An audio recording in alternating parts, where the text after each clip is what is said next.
আল্লাহ পাক রব্বুল আলামিন বলে, বান্দা আমি আল্লাহ কত সুন্দর দুটো চক্ষু আমি আল্লাহ তোমাকে দান করলাম। এই চক্ষু দুটা যদি তোমাকে আমি আল্লাহ দান না করতাম রে বান্দা, তাহলে তুমি দুনিয়ার কোনো কিছুকে দেখতে পারতে না। এ মুসলমান ইমানদার আল্লাহর গোলাম, এই চক্ষু দুটো আল্লাহ পাক বান্দার জন্য কত বড় একটি নিয়ামত দিয়েছেন জানেন? যেই বান্দার দুটো চক্ষু নাই, ওই বান্দার কাছে যে জিজ্ঞেস করেন, এই আল্লাহর বান্দা আমার ভাই, বলো তো তোমার পরিবেশটা কেমন? বান্দা মনে কষ্ট নিয়ে বলবে, হে ভাই, আপনার চক্ষু আছে, আপনি আপনার বড় ভাইকে দেখতে পারেন, আপনার ছোট ভাইকে দেখতে পারেন, কিন্তু আমার মনে বড় আফসোস, মনে বড় দুঃখ, ক্লান্ত হৃদয়, বুকটা ফেটে যায়। আমাকে আল্লাহ পাক রব্বুল আলামিন দুটো চক্ষু নিয়ে অন্ধ বানিয়ে দিয়েছেন।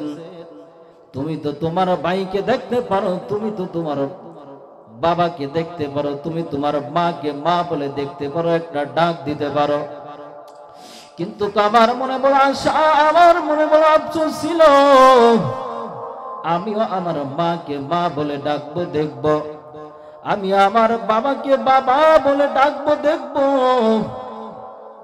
আমি আপনাদের সম্মুখে যে আয়াত কোরআন থেকে তেলাওয়াত করেছি, রাসূল সাল্লাল্লাহু আলাইহি ওয়াসাল্লামের লক্ষ লক্ষ হাদিসের মধ্যে হতে ছোট্ট একটি হাদিস পেশ করেছি।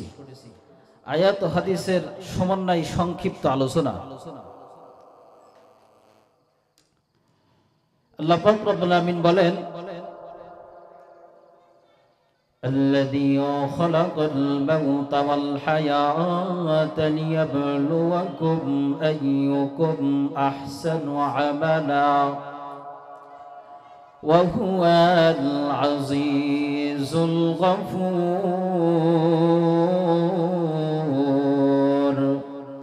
এই কালামে জিন্দা কুরআনে হাকিম تكاثرت عنها أفهام الرجال بكى قرآن كلام الله بشر قديم استی معينا। আল্লাহ পাক রব্বুল আলামিন তার সমস্ত বান্দাকে বড় মোহাব্বত করে ডাক দিয়া বলতেছেন, হে বান্দা বান্দিরা, হে বান্দা বান্দিরা, কান খুলে শুনে নাও। আল্লাহ পাক রব্বুল আলামিন বলেন, আল্লাযী খালাকাল মাউতা, আমি বান্দার জন্য মউত সৃষ্টি করেছি, ওয়াল হায়াত, এবং বান্দাকে হায়াত নামের একটা নিয়ামতের দৌলত আমি আল্লাহ দান করলাম। আল্লাহ পাক রব্বুল আলামিন বান্দাকে বড় ভালোবেসে, বড় মোহাব্বত করে বান্দাকে হায়াত নামের একটা নিয়ামত, একটা দৌলত দান করলেন। বান্দাকে হায়াত নামের নিয়ামত আল্লাহ দান করলেন কেন? আল্লাহ পাক রব্বুল আলামিন বান্দাকে দুনিয়ায় পাঠাইলেন কেন? এই কেনর জবাব নিয়ে আজকে আলোচনা করে ইনশাআল্লাহ শেষ। এই কেনর বিষয়টা নিয়ে আজকের আলোচনার বিষয়। আল্লাহ পাক রব্বুল আলামিন তার বান্দাকে দুনিয়ার পরে কেন পাঠাইলেন, কিসের জন্য পাঠাইলেন? আল্লাহ পাক রব্বুল আলামিন বলেন, আমি আমার বান্দাকে পাঠিয়েছি দুইটা কারণে। কয়টা কারণ? কথা বলেন, কয়টা কারণে আল্লাহ পাক রব্বুল আলামিন তার বান্দাকে দুনিয়ায় পাঠাইলেন? বলে মাত্র দুইটা কারণকে আমি আল্লাহ সামনে করে আমার বান্দাকে দুনিয়ায় পাঠিয়েছি। এক নাম্বার, আল্লাযী খালাকাল মাউতা ওয়াল হায়াতা লিয়াবলুয়াকুম আইয়ুকুম, লিয়াবলুয়াকুম, আমি আমার বান্দাকে পাঠিয়েছি পরীক্ষা করব, পরীক্ষার জন্য। কিসের জন্য আল্লাহ পাঠিয়েছেন? এক নাম্বার, আল্লাহ বলেন আমি আমার বান্দাকে পাঠিয়েলাম পরীক্ষার জন্য। দুই নাম্বার আল্লাহ বলেন الذي خلق الموت والحياة ليبلوكم أيكم أحسن عملا দুই নাম্বার কারণ আমি আমার বান্দাকে পাঠিয়েছি আমি আল্লাহ পাকের গোলামি করার জন্য, আমি আল্লাহ পাকের দাসত্বতা করার জন্য দুনিয়ায় পাঠাইলাম। দুইটা কারণে আল্লাহ দুনিয়ায় পাঠিয়েছেন। এক নাম্বার কারণ আল্লাহর পরীক্ষা করবে, বান্দার পরীক্ষা করবেন আল্লাহ। দুই নাম্বার কারণ আল্লাহ পাক রব্বুল আমিন বান্দাকে পাঠিয়েছেন তার গোলামি করার জন্য, নামাজ পড়ার জন্য, রোজা রাখার জন্য, ফরজ হইলে হজের জন্য, ফরজ হইলে যাকাতের জন্য। মোট কথা রবের হুকুম, রবের গোলামি করার জন্য আল্লাহ দুনিয়ায় পাঠিয়েছেন। গোলামি হবে কার? বেকার।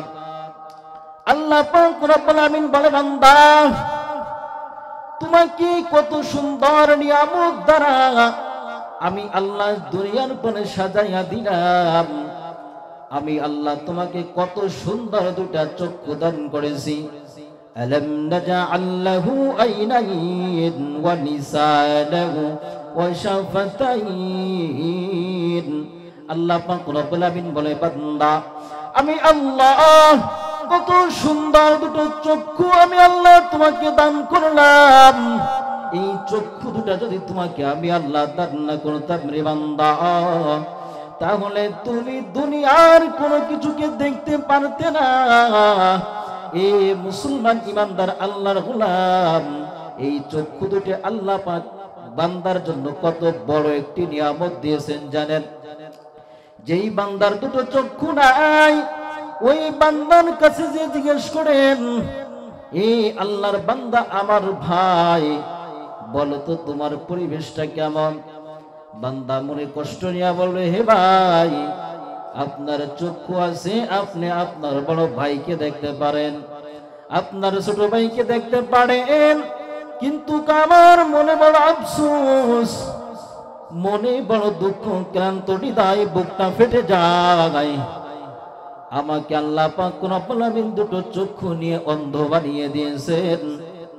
তুমি তো তোমার ভাইকে দেখতে পারো, তুমি তো তোমার বাবাকে দেখতে পারো, তুমি তোমার মাকে মা বলে দেখতে পারো, একটা ডাক দিতে পারো, কিন্তু আমার মনে বড় আশা, আমার মনে বড় আফসোস ছিল, আমিও আমার মাকে মা বলে ডাকবো, দেখবো, আমি আমার বাবাকে বাবা বলে ডাকবো, দেখবো, কিন্তু ডাকার শক্তি আল্লাহ দিলেন, মা ডাকলে শ্রবণ করার শক্তি আল্লাহ আমাকে দিয়েছেন, কিন্তু বড় আফসোস আমি যে আমার মাকে দেখবো যে দৃষ্টি শক্তি, এই দৃষ্টি শক্তি আল্লাহ পাক রব্বুল আমিন আমার থেকে নিয়ে আমাকে অন্ধ বানিয়েছেন।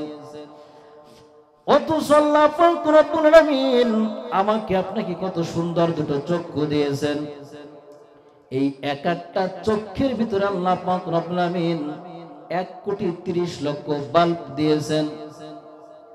আল্লাহ পাক রব্বুল আমিন বান্দাকে এত নিয়ামত দিয়েছেন একমাত্র তার গোলামি করার জন্য। বলি গোলামি হবে কার? একটু আওয়াজ দিয়ে বলি গোলামি হবে কার? আল্লাহ আল্লাহ ক্যা মুবারক নাম হায়, আল্লাহ আল্লাহ আশিকু কা কাম হায়, আল্লাহ আল্লাহ ইজ শিরিন নিস্ত নাম, শির শাকর মিকুনাত জাগানম তামাম।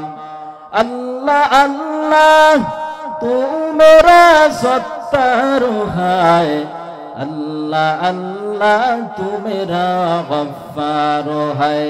গোলামি হবে কার? গোলামি হবে কার? এক নাম্বার উদ্দেশ্য আল্লাহ পাক রব্বুল আমিন তার বান্দাকে পাঠিয়েছেন তার গোলামি করার জন্য। করেননি আল্লাহর গোলামি? করেন। ফজরের নামাজ পড়ছেন? অনেকেই তো ফজরের নামাজ পড়ে নাই, জোহরের নামাজ পড়ে নাই, আসরের নামাজও পড়ে নাই, মাগরিবও পড়ে নাই, ঈশাও পড়বে কিনা টেনশনে আছে, শীতকালের সময় ফজর পড়বে কিনা বড় চিন্তার বিষয়।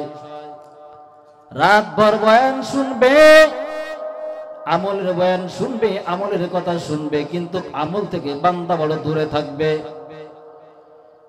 সকালবেলা মুয়াজ্জিন বলবে হাইয়া আলাস সালাহ, আল্লাহর বান্দা লেপের তল থেকে বলবে আজকের মতো ইমাম আর মুয়াজ্জিন দুইজনে মিলে সালাহ।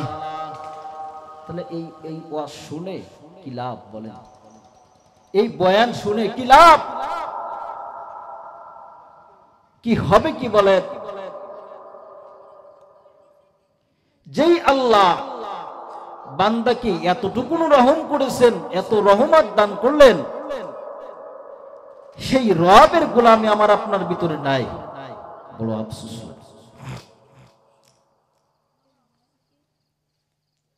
আজকে ছেলে সন্তানের জন্য কত কি করেন, মেয়ে সন্তানের জন্য কত কি করেন, অথচ যে রব আপনাকে দুনিয়ায় পাঠাইল, এত নিয়ামত দান করলো, সেই রবের জন্য আপনি কি করছেন?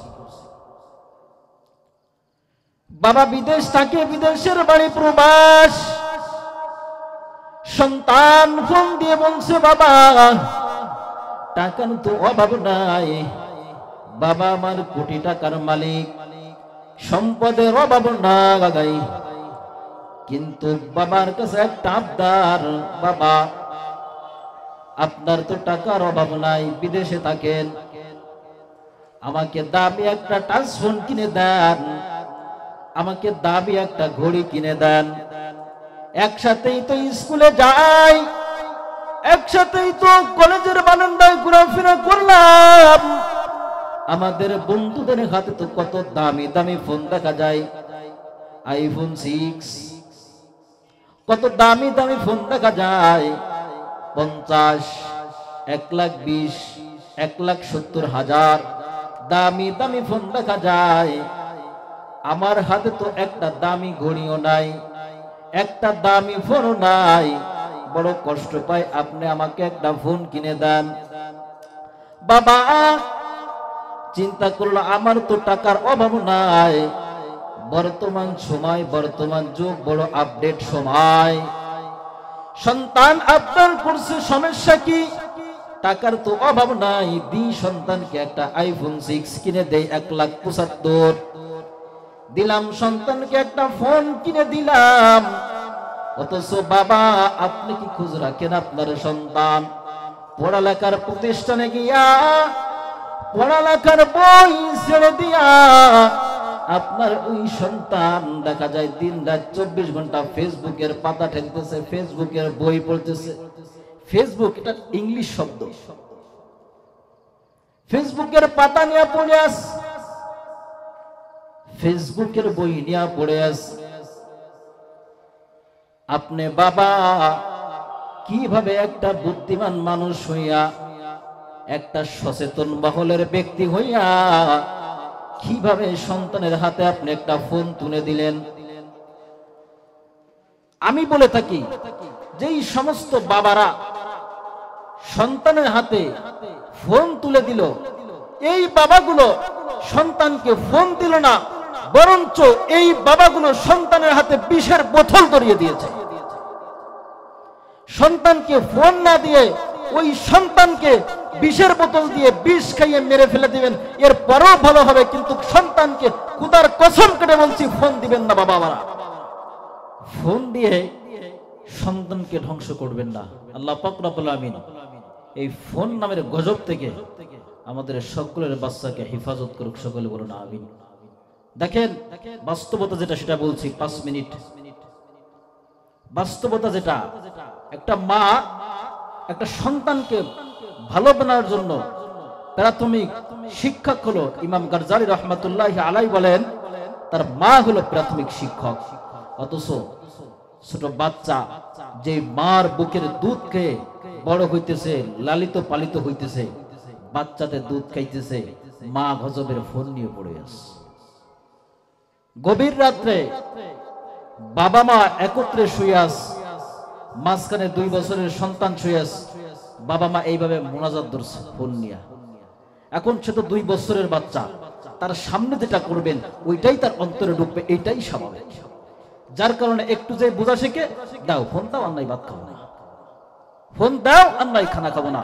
অথচ বাবা, অথচ মা, আপনি যদি ছোটবেলা থেকে আপনার সন্তানকে ফোন নামের গজব থেকে দূরে রাখতেন, আপনি আপনার সন্তানকে শিখাইতেন, সন্তান বলো লা ইলাহা ইল্লাল্লাহ, সন্তান তুমি বলো লা ইলাহা ইল্লাল্লাহ, সন্তান তুমি বলো সুবহানাল্লাহ, সন্তান তুমি বলো আলহামদুলিল্লাহ। অথচ বাবা সন্তানকে সুবহানাল্লাহর আওয়াজ দেয় নাই, মা সন্তানকে আলহামদুলিল্লাহর আওয়াজ দেয় নাই, যার কারণে সন্তান এখন মার কথা শোনে না, যার কারণে বাবার কথা এখন সন্তান শোনে না, সন্তান এখন বাবা মার অবাধ্য হয়ে চলছে। এজন্য সন্তানের কথা শুনে সন্তানকে মোহাব্বত করে সন্তানকে গজবে ঠেলে দেওয়া যাবে না, স্ত্রীকে মোহাব্বত করে স্ত্রীকে ভালোবেসে গজবে ঠেলে দেওয়া যাবে না, স্ত্রীকে আপন মনে করা যাবে না, সন্তানকে আপন মনে করা যাবে না। একমাত্র আমার আপনার আপন যদি থাকেন তিনি হলেন রব। আমার আপনার আপন কে বলেন? আমার আপনার আপন একমাত্র রব। আমার আপনার বাবা আমার আপনার জন্য আপন নয়, আমার আপনার মা আমার আপনার জন্য আপন নয়। মন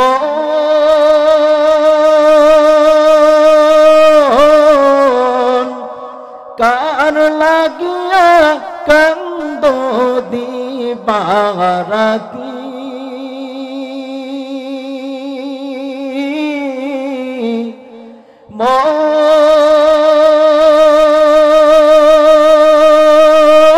মন কার লাগিয়া কান্দ দিবারাতি,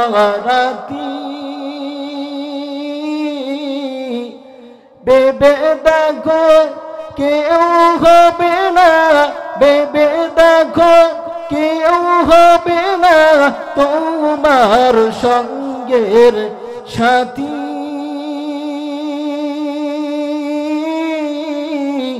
কার লাগিয়া কান্দ দিবারাতি, কার লাগিয়া কান্দ দিবারাতি। আপন আপন বইলা যারে রাখছো সারা কোন,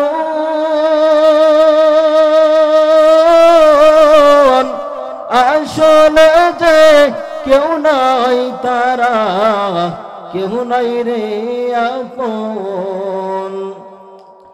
আপন আপন বহিলা যারে রাখছো সারা কোন,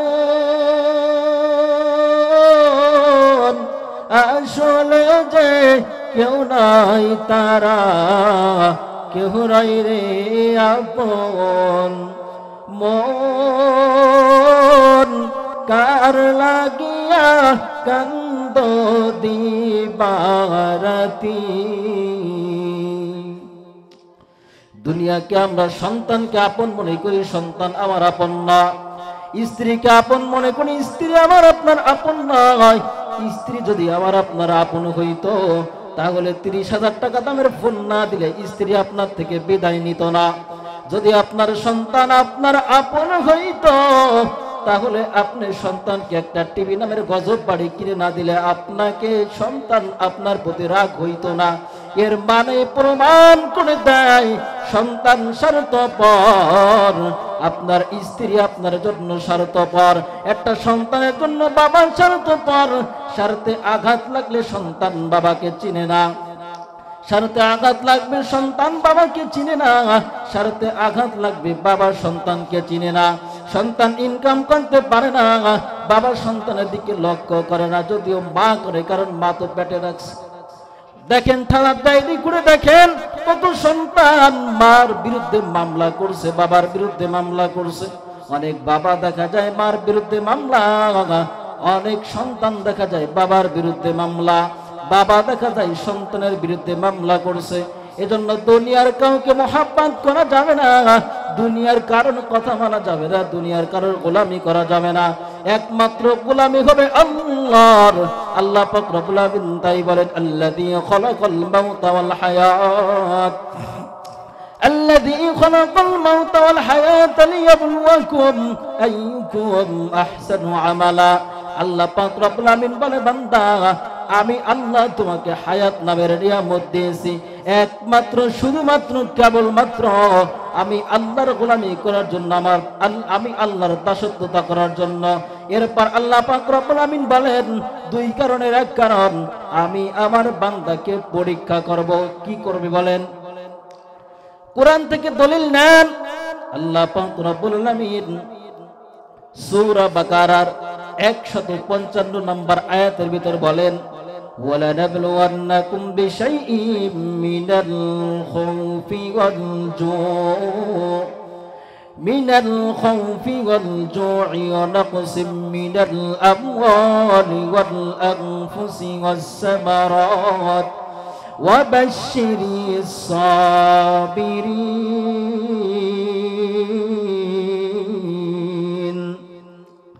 আল্লাহ পাক রব্বুল আলামিন বলে, আমি আমার বান্দাকে পরীক্ষা করব। পরীক্ষা ছাড়া কোনো বান্দা জান্নাতে যাইতে পারবে না। কিয়ামতের ওই কঠিন ভয়াবহতার সময় অনেক বান্দা ভয়তে বলবে, আমি ঈমানদার ছিলাম, আমি আমলওয়ালা ছিলাম। আলিফ লাম মিম আল্লাহু আ'লামু বিমুরাদি আহাসিবান নাসু আন ইউতরাকু আন ইয়াকুলু আমান্না ওয়া হুম লা ইফতানুন। সূরা আনকাবুতের প্রথম আয়াতের ভিতরে বলেন, তারা বলে অবশ্যই অবশ্যই আমি আল্লাহ তাকে পরীক্ষা করব। লাম তাকিদ নুন তাকিদ দিয়া বলেন, অবশ্যই অবশ্যই আমি আল্লাহ পরীক্ষা করব। পরীক্ষা ছাড়া কোনো মানুষকেই আল্লাহ জান্নাত জাহান্নাম দিবে না। পরীক্ষা অবশ্যই অবশ্যই করবে, কিন্তু পরীক্ষা আল্লাহ পাক রব্বুল আমিন কি দিয়া করবেন? আমার তেলাওয়াতকৃত আয়াত সূরা বাকারার 155 নম্বর আয়াত, আমি যে আয়াত আপনাদের সামনে তেলাওয়াত করেছি, এই আয়াতের ভিতরে আল্লাহ পাক রব্বুল আমিন মাত্র 5টি বিষয় উল্লেখ করেছেন। 5টি বিষয়ের পর আল্লাহ পাক রব্বুল আমিন উল্লেখ করেছেন এই 5টি বিষয় দিয়ে বান্দাকে পরীক্ষা করবে। এক নাম্বার, ওয়ালা নাবলুওয়ান্নাকুম বিশাইইম মিনাল খাউফ। আল্লাহ পাক রব্বুল আমিন বলেন, এক নাম্বার, আমি আমার বান্দাকে পরীক্ষা করব ভয় দেখাইয়া, ভয়ের মাধ্যমে। এই ভয়টা কেমন ভয়? কেমন ভয়? ছোট একটা ঘটনা আপনাদের সামনে যদি আমি শোনাই বুঝতে পারবেন। তার আগে একটু বলি, দেখেন যারা কোরআনের কথা বলবে, কোরআনের পথে চলবে, হকের পরে জীবনটাকে বাস্তবায়ন করবে, বাতিল থেকে একটু চাপ একটু ভয় তাদের পরে আসবে। যতদিন পর্যন্ত আওয়ামী লীগ সরকার ক্ষমতায় ছিল, যতদিন পর্যন্ত এই ফ্যাসিবাদী সরকার ক্ষমতায় ছিল, ততদিন পর্যন্ত এদেশে হক্কানি উলামায়ে কিরামরা স্বাধীন মতো কথা বলতে পারে নাই, হকের আওয়াজ দিতে পারে নাই, হক কথা বলতে পারে নাই। আমার মতো ছোট মানুষও জেলখানায় গিয়েছে মাত্র একদিন। এই হকের কথা বলার কারণে গোপালগঞ্জ গিয়েছিলাম একদিন জেলখানায়। তখন আমি গোপালগঞ্জ হরিদাসপুর নূরে মুহাম্মাদিয়া মাদ্রাসার পরিচালক ছিলাম। এই জন্য আল্লাহ পাক রব্বুল আমিন বলেন, বান্দাকে পরীক্ষা করা হবে ভয় দেখাইয়া। যেই বান্দা হকের পরে থাকবে তার প্রতি দুনিয়াবি একটু চাপ একটু ভয় ভীতি দেখানো হবে।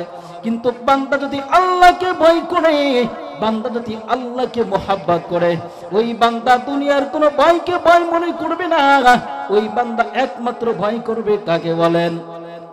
ওই বান্দা একমাত্র ভয় করবে আল্লাহকে। আল্লাহকে ভয় করবে, দুনিয়ার কোনো মানুষকে ওই বান্দা ভয় করবে না। আল্লাহ পাক রব্বুল আমিন বলেন, আমি আল্লাহ বান্দাকে পরীক্ষা করব ভয় দেখাইয়া। ওয়ালা নাবলুওয়ান্নাকুম বিশাইইম মিনাল খাউফ।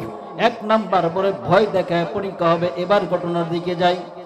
নবী পাকের এক সাহাবী আব্দুল্লাহ যুল বাজাদাইন, আব্দুল্লাহ যুল বাজাদাইন নবী পাকের এই সাহাবী, যিনি প্রাথমিকভাবে মক্কায় ছিলেন, মদিনায় আসেন নাই।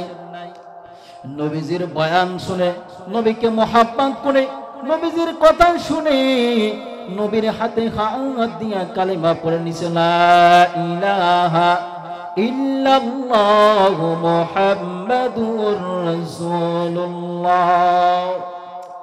নবীর হাতে হাত দিয়া কালিমা পড়ে নিছে। কালিমা পড়ে নেওয়ার পর এদিকে মায়ার নবীর জন্মস্থান মক্কার জমিন, মায়ার নবীর জন্মস্থান মক্কার জমিন, মায়ার নবীর জন্মস্থান মক্কার জমিন ছেড়ে নবীকে চলে যেতে হবে, বিদায় নিতে হবে। কারণ জন্মস্থান থেকে নবীর প্রতি অনেক চাপ আসে, নবীকে অনেক কটূক্তি কথা বলা হয়, নবীকে অনেক খারাপ মন্তব্য করা হয়। আল্লাহ পাকের পক্ষ থেকে পরীক্ষা নেওয়া হইতেছে। কারণ আল্লাহ পাক তো বলেছেন, কয়েকটি জিনিসের কসম খেয়ে বলেছেন, ইমানদারের ইমান যত মজবুত ইমান, আমি রবের পক্ষ থেকে তার জন্য পরীক্ষা তত কঠিন।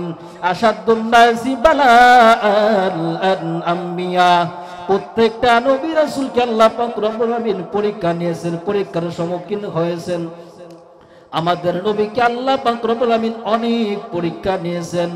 আল্লাহ পাক রব্বুল আলামিন এই জন্যই তো নবীকে পরীক্ষা করতেছেন। নবী পাক পরীক্ষার সম্মুখীন। আল্লাহর নবী দিনের দাওয়াত দেয়, আল্লাহর নবীর দাওয়াতে কালিমা পড়ে পড়ে বেদিনরা কালিমা পড়ে পড়ে মুসলমান হয়, ইসলাম ধর্ম গ্রহণ করে। যার কারণে বেদিনদের মাথায় বড় টেনশন, বেদিনদের বড় আফসোস, আমাদের দলটা পাতলা হয়ে যাইতেছে, আমাদের দলের লোক মুহাম্মাদের দল বাড়ি করতেছে, মুহাম্মাদের প্রতি বড় অত্যাচার জুলুম বের করেছে। এক নাম্বার আল্লাহ পাক রব্বুল আলামিন পরীক্ষা করবে, যে আলোচনা করতেছিলাম।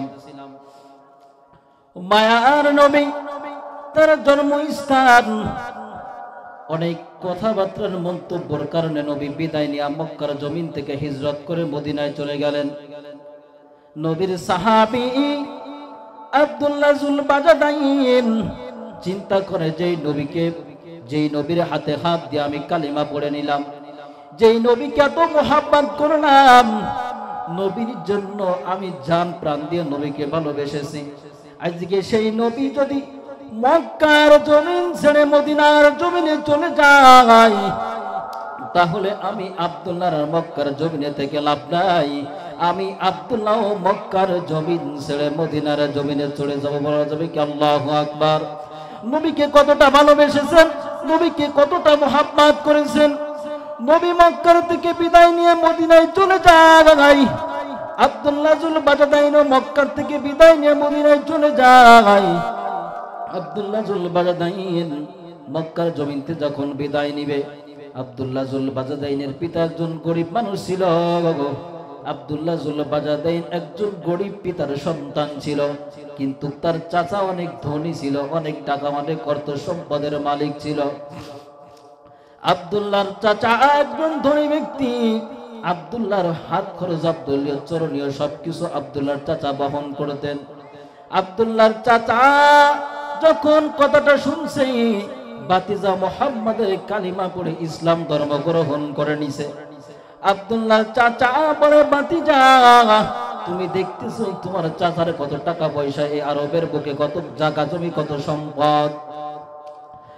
সম্পদ দেখতেছো, তুমি যদি মুহাম্মাদের কালিমা ফেরত দাও তাহলে এর অর্ধেক আমি তোমাকে দিয়া দিব। আব্দুল্লাহ চিন্তা করে, হয়তো মহান মালিক আল্লাহ পাক রব্বুল আলামিন আমাকে হয়তো পরীক্ষা করতেছেন, বড় পরীক্ষার সম্মুখীন আমি। আব্দুল্লাহ বলে, আল্লাহ আপনি এই কঠিন পরীক্ষায় আপনি আমাকে পাশ করার তৌফিক দান করে দেন। আব্দুল্লাহ যুল বাজাদাইন মন্তব্য করার পর, আব্দুল্লাহ যুল বাজাদাইন কথাটা বলার পর, আব্দুল্লাহর চাচা বলে, এরে আব্দুল্লাহ তোমার পরনীয় পোশাক দেখেন, একটু গুরুত্ব দিয়ে কথাটা শুনবেন। দেখেন কতটা কষ্ট আব্দুল্লাহকে দেওয়া হয়েছে মাত্র কালিমা পড়ার কারণে। আব্দুল্লাহর চাচা বলে, আব্দুল্লাহ তুমি যদি মুহাম্মাদের কালিমা ফেরত না দাও তাহলে তোমার পরনীয় পোশাক আমি তোমার চাচার কিনে দেওয়া, তাহলে এই পোশাকটাও তোমার খুলে রেখে যেতে হবে, এই পোশাকটাও তুমি নিতে পারবা না। আব্দুল্লাহ চোখের পানি ছেড়ে দিলেন আর বলে, আল্লাহ আপনি ছাড়া আমার আর দ্বিতীয় কোনো বন্ধু নাই, আপনি আমাকে রহমত দান করেন, আপনি আমাকে করুণা দান করেন, এই কঠিন পরীক্ষায় পাশ করার তৌফিক দেন। আব্দুল্লাহ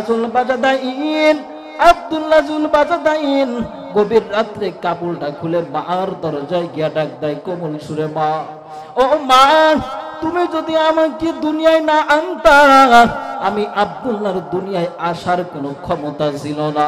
তুমি মা আমাকে দুনিয়ায় আনছো, মা তোমার কাছে জীবনে কোনো আবদার করব না, তোমার কাছে আমার আর কোনো আশা নাই, আর কোনো চাওয়া নাই। শেষ একটা আবদার জানাই গো মা, শেষ একটা চাওয়া জানাই। আজকে আমার নবী পয়গম্বর জনাবে মুহাম্মদ মুস্তাফা, সকলে বলি সাল্লাল্লাহু আলাইহি ওয়াসাল্লাম, নবীর কালিমা পড়ার কারণে আমার চাচা আমাকে বলে তার পরনীয় পোশাক খুলে রেখে যেতে। মা তোমার কাছে আমার আবদার, তুমি আমাকে এতটুকুনি পোশাক দাও যেই পোশাকের দ্বারা আমি আমার শত্রুটা দেখে আমি মক্কার জমিন থেকে বিদায় নিতে পারি। মা সন্তানকে গর্ভে ধারণ করছে, মায়ের মনে বড় আশা, মায়ের মনে বড় ভালোবাসা সন্তানের জন্য অপরিসীম। মা সন্তান যখন আবদার করছে, মা তাকে এতটুকুনি পোশাক দিল যেই পোশাকের দ্বারা যদি সন্তান হাঁটু ডাকতে যায় তো নাভি আলগা হয়ে যায়, সন্তান যদি নাভি ডাকতে যায় তো হাঁটু আলগা হয়ে যায়, যদি হাঁটু ডাকতে যায় তো নাভি আলগা হয়ে যায়। এতটুকুনি পোশাক নিয়ে আব্দুল্লাহ জুলবাজাদাইন মার থেকে বিদায় নিয়ে গভীর রজনীতে নবীজি আমার মদিনার জমিনে মসজিদে নববীতে নবীজি নামাজের মুসল্লায় নামাজ পড়তেছেন। ইতিমধ্যে আব্দুল্লাহ হাজির হয়ে গেল। নবীকে ডাক দিয়ে বলে, পয়গম্বর, পয়গম্বর, আখিরি জামানার পয়গম্বর জনাবে মুহাম্মদ মুস্তাফা, সকলে বলি সাল্লাল্লাহু আলাইহি ওয়াসাল্লাম। নবীজি আমার উপস্থিত হয়ে গেলেন। আর ডেকে বলে, আব্দুল্লাহ এমন অবস্থা কেন তোমার? আব্দুল্লাহ ডেকে বলে, পয়গম্বর, আজকে আপনাকে নবী বলে স্বীকার করেছি, আজকে রবকে রব বলে স্বীকার করেছি, আজকে কোরআনকে স্বীকার করার কারণে আজকে আমার পরিবারের কাছে এই নির্যাতনের শিকার। আজকে আমার একটু পোশাক পরিমাণও আমার নাই, আমার শীত একটু পোশাক ছিল যেটাও আমার চাচা আমাকে বলছে খুলে রেখে যাইতে।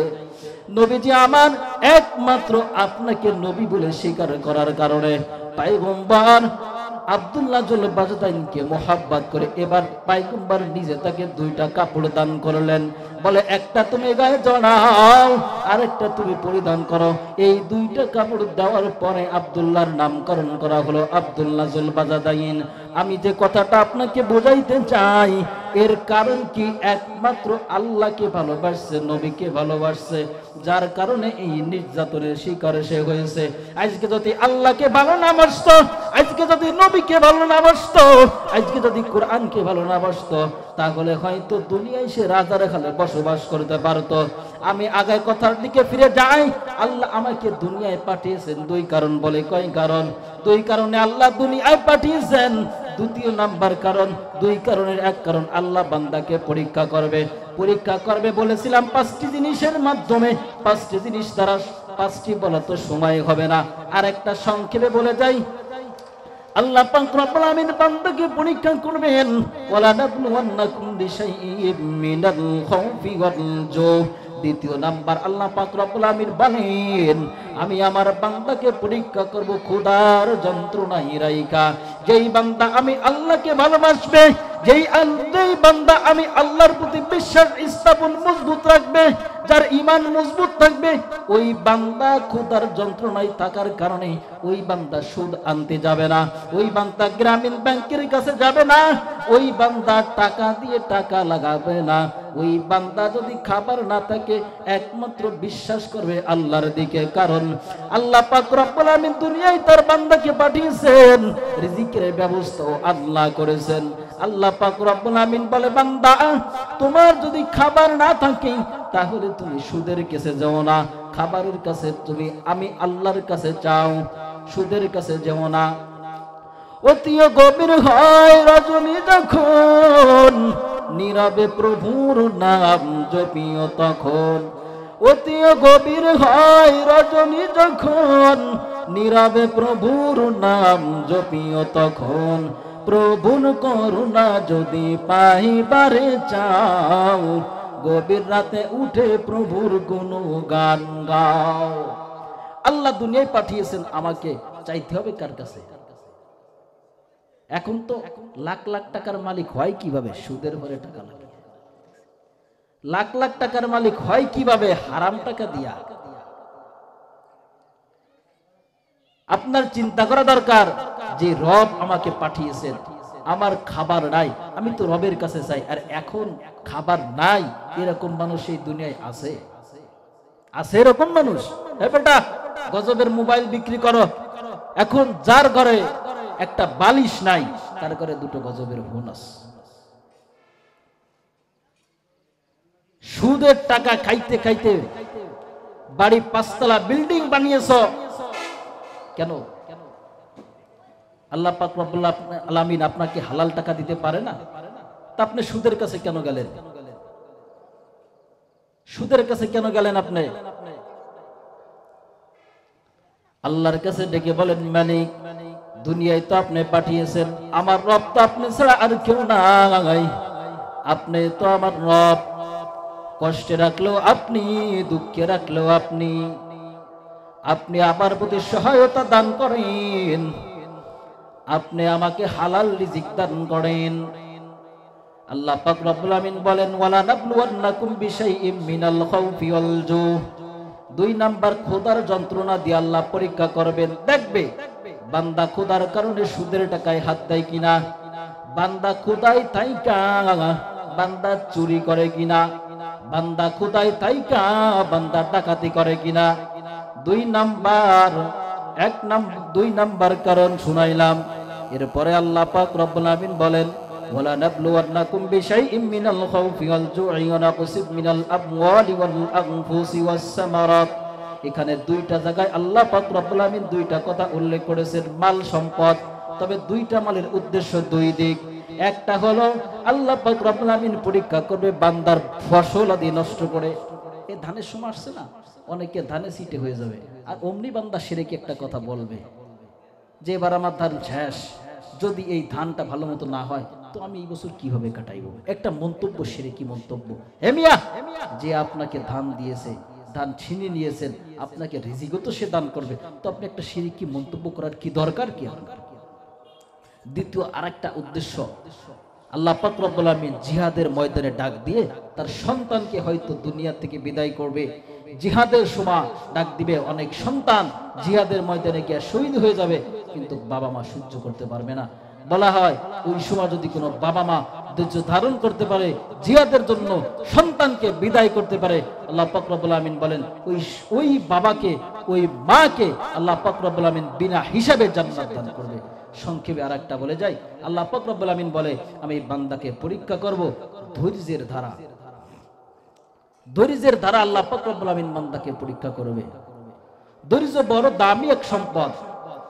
ইন্নামা ইয়াফাস সাবিরুনা আজরাহুম বিগাইরি হিসাব।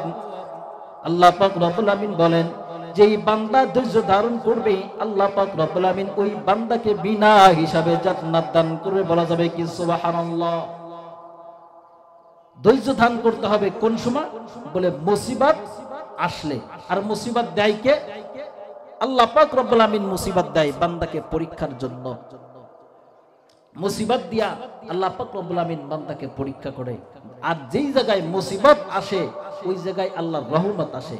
যেখানে দেখবেন যেই পরিবারে, যেই সংসারে মোটের থেকে মোটেও মুসিবত নাই, ওই পরিবারে শান্তিও নাই। খুঁটি না খুঁটি মুসিবত থাকবে, আর এই মুসিবতের পরে আসবে শান্তি। নবী পাকের এক সাহাবী, সংক্ষেপে ঘটনা বলি, নবী পাকের এক সাহাবী তার স্ত্রীকে ডেকে বলতেছে, বিবি আমার, আমি তোমাকে বড় ভালোবাসি, বড় মোহাব্বত করি, তুমি আমার কাছে যা চাইবা তাই দিব। স্ত্রী বলে, তো মহামূল্যবান একটা সুযোগ, তো তাই যদি হয় তো তুমি আমাকে তালাক দিয়ে দাও। চাইছে, আবদার করছে, আর স্ত্রীও বলছে যে যদি তাই হয় তো তালাক দিয়ে দাও। এখন তালাকের কথা যেহেতু বলছে, এখন স্বামী ওয়াদা দিছে, না দিয়েও তো উপায় নাই, তো এমন একটা আবদার, এখন কি করবে? তাহলে সমাধানের জন্য নবীর কাছে রওনা করো। নবীজির কাছে রওনা করছে। প্রতিমধ্যে স্বামী বেচারা হোঁচট খেয়ে পড়ে গেছে। এখন পড়ে যাওয়ার পরে রাস্তা তো মোটামুটি আমাদের এই ভিতরের রাস্তার মতো, পাও ডান দিকে দিলে বাম দিকে চলে যায়, হাঁটু ভেঙে গেছে। তো কি করে এবার? স্ত্রী কয়, তাহলে বাসার দিকে রওনা করো। কয় কেন?